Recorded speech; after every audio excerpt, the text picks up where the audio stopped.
John Hughes, when I'm looking at this, legend. He did Breakfast Club. He did Ferris Bueller's Day Off. He did 16 Candles, Pretty in Pink. Weird freaking... By the way, that's within a 3-year period? Ask any kid under 40, any one of these titles, they won't know. Ask any kid under 40, any of these titles, they won't know. You know what's an idea I just got about business? Home I'll do Alone. a deal with you right now. You want to have fun? Yes. Want to educate the youth about movies? He did Curly Sue. I put this in my phone. I'm going to buy this URL. I collect URLs. So what if there was a movie theater that only played those movies? What if there was a classic movie theater? What if there was a little movie theater in LA, somewhere, Santa Monica? Maybe we have 3 of these theaters that only played I think that would do well. Old classic. I think that would do well. It's a niche. It's a very niche product. You would need to add a restaurant or something else to it. I think if it's a niche product, it would do well. You know what's crazy? I sit there with my kids, and my oldest son, Steven, is crazy about movies. When I tell you he's crazy, he's crazy about movies. I just finished, I've been working for 13 and a half years on my first fiction book. I just finished it. It's called The Academy. And it was released last week. I saw it. Congratulations. Yes, thank you. So my son, we sit there and we go through movies to watch, right? I'll always go to A Few Good Men. I'll go to, A Scent of a Woman. We'll go to... I don't know, any of the Denzel older movies that he was in, Man on Fire. We'll go to, anything that's 90s. To me, 80s, 90s movies, even early 2000. Like some of the comedy that Vince Vaughn did and those guys did, I like. Some of the stuff that, the comedy, their Couples Retreat, these things are good. But when you go into movies, you go there. What changed? What did change? Streaming. That's why I asked the OTT, the streaming. So you just listen to what you said. Yeah. 80s, great stories. 90s, great stories. Early 2000s, no more great stories. Because the pipe went from here to here. So now they got to just fill it. That's my point. I don't want to be a part of that. I was a part of it. It's why, listen, one of the jokes of my podcast, One Bad Movie, is I do a commercial. If you pull up my Instagram, you could show them the commercials. I'd love to see, pull up the first commercial on the One Bad Movie Instagram page, please. Look at them like I'm you right now. But I want you to see this commercial, if you don't mind. Now go scroll down to that first one to the left. Up, right, up, there. Play that for Mr. David. Nice and loud. So, tell me again about this One Bad Movie. Well, Doctor, it's a brand new podcast hosted by me where I interview Hollywood people about their bad movie experiences. It's very funny, extremely entertaining, and who knows, could be even a bit therapeutic. Please, no meta jokes in this session. Sorry. So I'm goofing on myself. That's Stephen Baldwin, the therapist, and Stephen Baldwin, the patient. And now I'm trying to love movies and enjoy movies through this, Patrick. Interesting. I love it. I'm now interviewing people, and I talked to Michael Madsen. I said, Michael, you're a legend.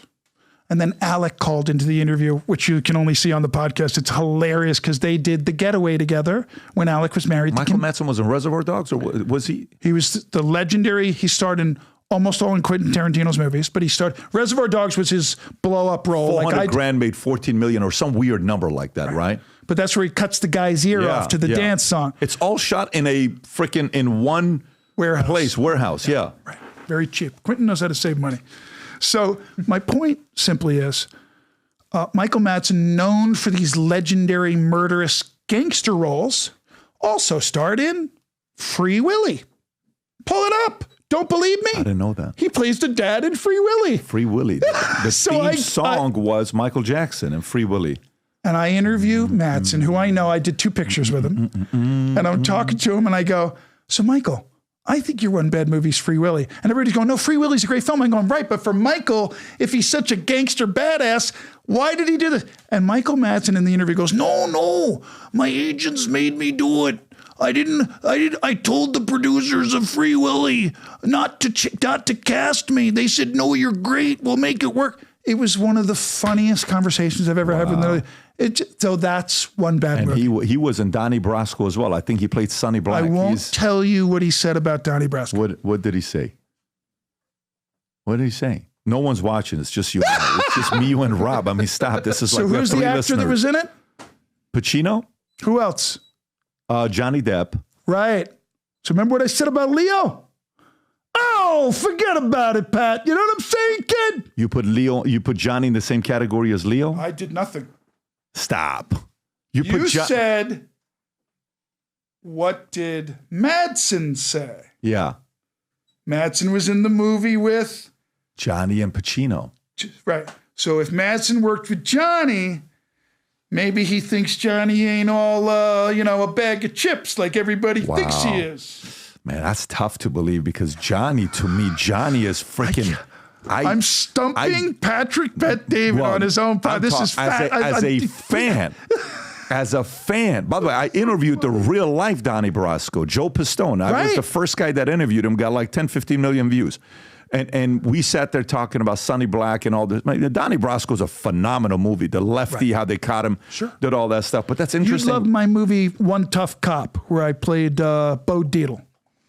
True story. Produced by one of the greatest legendary producers of all time, with me and Chris Penn. Oh, Chris Penn is in it. Okay. So Bo Dietl's the legendary kind of detective. Watch this. You're gonna love. You love history of film. Sure. So Al Pacino was famous for Serpico. Mm-hmm. Right. Serpico told the story of how he started certain programs as a detective that were innovative. Mm-hmm. So like when he dressed as a homeless guy and went on the subway and then somebody tried to mug him and he took off his homeless costume, he was a cop, he arrested the criminal. Bo Dietl developed that program. Wow.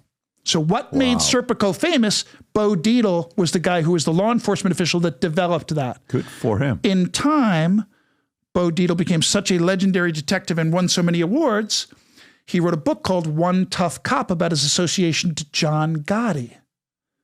Because he grew up on the same street as Gotti by coincidence. So when he became a cop and a detective, the feds came after him to try to have him help them get John Gotti. And he said, F you. And he was in the movie.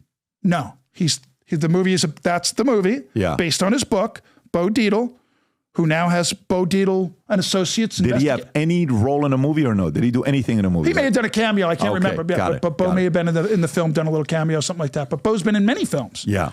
Bo's been in many. He's very friends with Scorsese. He's very good friends with them and De Niro, and he knows a lot. He provides those services for a lot of Hollywood, bodyguards and investigations. Your brother, how often do you guys speak? All four of you? Do you guys get together? Because that picture I posted of you guys, the four of you, I think your brother posted that on your brother posted that picture in March 7th of 2019.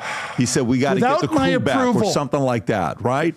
Yeah, if you go to his Instagram account, just type in old, that's an old picture that he posted, Baldwin. He posted he says, let's get the band together. Yeah, he posted, there you go, click on that one. What date is that, Rob? That is 288 weeks ago, March 7th of 2019. And he said what? Gonna get the band back together. Are you guys back together now? Like, do you guys have reunions and everybody gets together and talk or no? No? Well, Alec has 7 children under the age of 15. Why did he start so early? See how Pat went with that one? Yeah, that's a mind boggler, bro. God bless his wife. Good for him. So the point simply is Daniel's got several kids. Billy's got several kids. He's got kids in college. Me, I'm the only one. My kids are married. I'm chilling out with the love of my life because I only look stupid, Patrick. Usual suspects, right? That's a good one. But going back to it, do you guys talk or do you guys get together or not at all?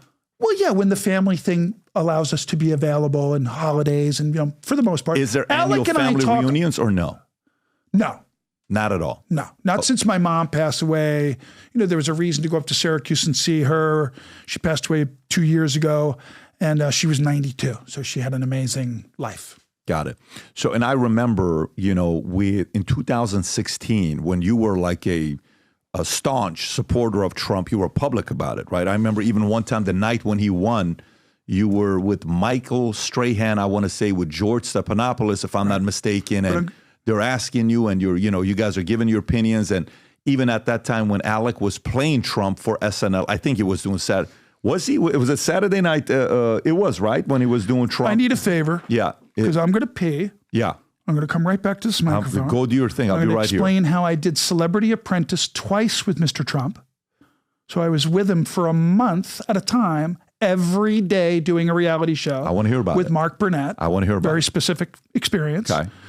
And then I did an interview with Don Lemon on CNN. I was the first celebrity, pull it up, the first Hollywood guy that ever said Trump for president was this guy on CNN with Don Lemon in September of 2015. Oh, shit. I'll be right back, folks. This is the USA gear, limited edition for the rest of the year. If you love America, sport this USA gear. On the side, it says Future Looks Bright. On the back, it says Valuetainment. On the side, it's got the American flag. We got the shirts. We got the flip-flops. These are the only flip-flops I wear when I'm at the house and walking the dogs. It feels amazing with the gel in it. So if you love America, if you believe the future looks bright, if you love Valuetainment, click on the link above or below. Go wear some of the gear and tag us because we share the pictures on the podcast all the time. So go to vtmerch.com and place your order. So if you like this clip and you want to watch another one, click right here. And if you want to watch the entire podcast, click right here.